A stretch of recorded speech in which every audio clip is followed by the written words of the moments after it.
Good day to you. Let's take a look at the chapter Learning and Skilling Initiatives. Now, this particular chapter takes a broader look on what an organization needs to do when it comes to assessing and developing talent in the labor pool. What is the initiatives that it needs to take in interaction with other entities, the external entities, let's say the government and the trade associations. See what are the initiatives available. Let's take a look at these broad items which affects the labor pool. Now, what do the HR planners and developers have to look into to assess the different skill levels for a particular industry in your particular region and business environment? Now, how do you assess, develop and mobilize employable skills? Now, an organization is always focused on the competitors, the opportunities, but you have to take a broader picture into consideration. What is the overall skill level available? What is being done to develop the skill level so that you can stay competitive in an international context? So how do you develop and mobilize these capabilities? Now, you as an organization cannot do it single-handedly. You need the support of the government and different associations involved to develop these skills. Now, how do you forecast skill supply in labor market, recruit suitably skilled individuals? How do you go for a wider audience to increase your reach? Support development of existing employees. How do you develop your own employees, develop their skill base? Now, moving on. Now, what are the concerns of low level of training and skill levels? What is the real impact? Now, you will not be able to respond to the changing economic climate in a rapidly developing scenario wherein you need to adapt and survive. The low level of skill will make you obsolete and you will lose opportunities to emerging markets and your competitors who are in a different part of the world.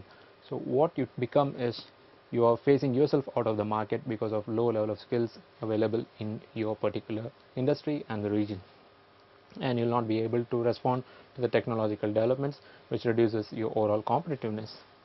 Now, which in turn results in poor productivity and affects your competitiveness. And this is a limitation which is not orienting from your environment or from your competitors. It is a self-imposed limitation to compete in markets even though you have opportunities. Now, what are the different issues involved here? Now, there is a mismatch between skill, supply and demand. Various research studies have shown that there is a huge gap between the employability and the numbers involved when it comes to the talent pool. There are huge numbers available, but the employability level is very low. So there is an obvious mismatch between skill, supply and demand. Now, coming to the systematic analysis, there is an absolute lack of systematic analysis of future skill requirements. Now, all the efforts are carried on an ongoing basis, concentrating on the short-term objectives, but what is the effort which is being taken on the long-term strategic objectives to meet your other business goals, considering your 5 to 10 year or 15-year span? What are the future skill requirements? Now, lack of training for workers in small organizations. This is a typical problem wherein smaller organizations efforts are concentrated on meeting business targets. Training for workers to develop their skills is not concentrated upon and they lose their edge, and as a result their survival is under question, and their long-term growth is also under question. Now, what are the three different levels? At the individual level, when you train, it increases the job prospects for that particular individual concern, so it increases the employability level. Now, at the organization level, when you put in more effort, more time and more money in your training programs and you develop the skills, you get a return on investment which is higher productivity, higher customer satisfaction and increased market share.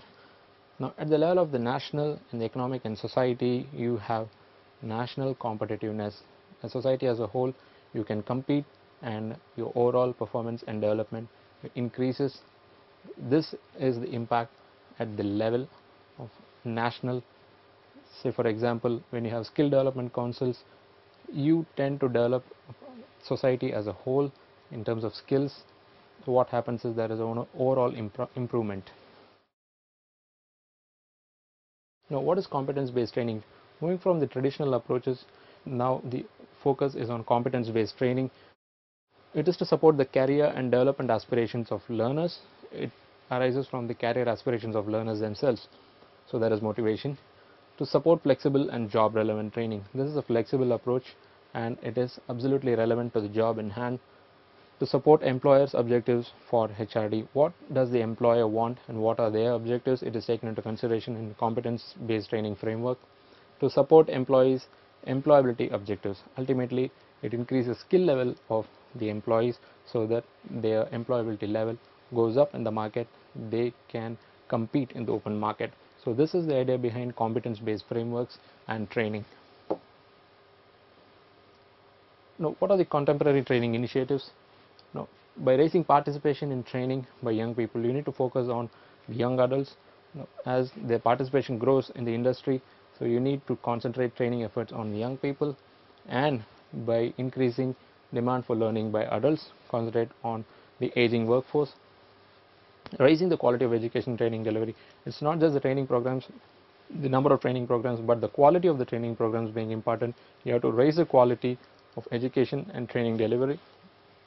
Equalizing opportunity by facilitating access to training and learning. So the learning opportunities should be spread across, and the limitations in accessing those training programs should be reduced so that a wider audience receives an opportunity to take up these training and learning programs. Developing education industry links.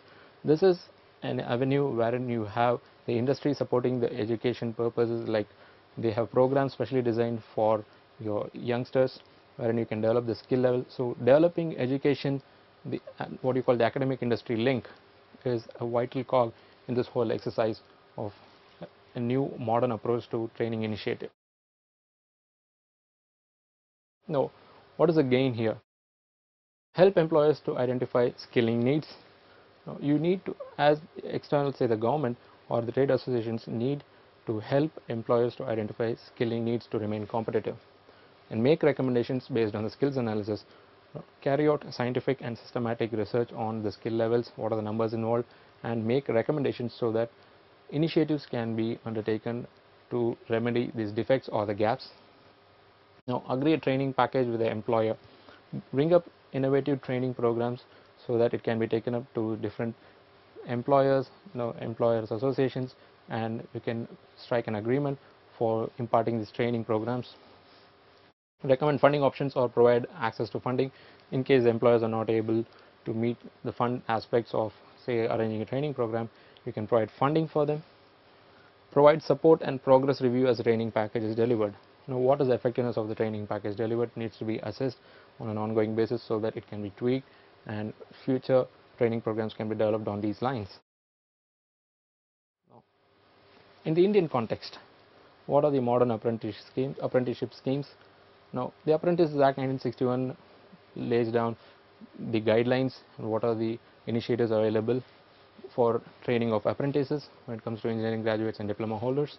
Now, it is to regulate the program of training of apprentices in the industry. It lays down the minimum guidelines, what are the different initiatives available, what is the industry interaction, how we need to gear up for this program.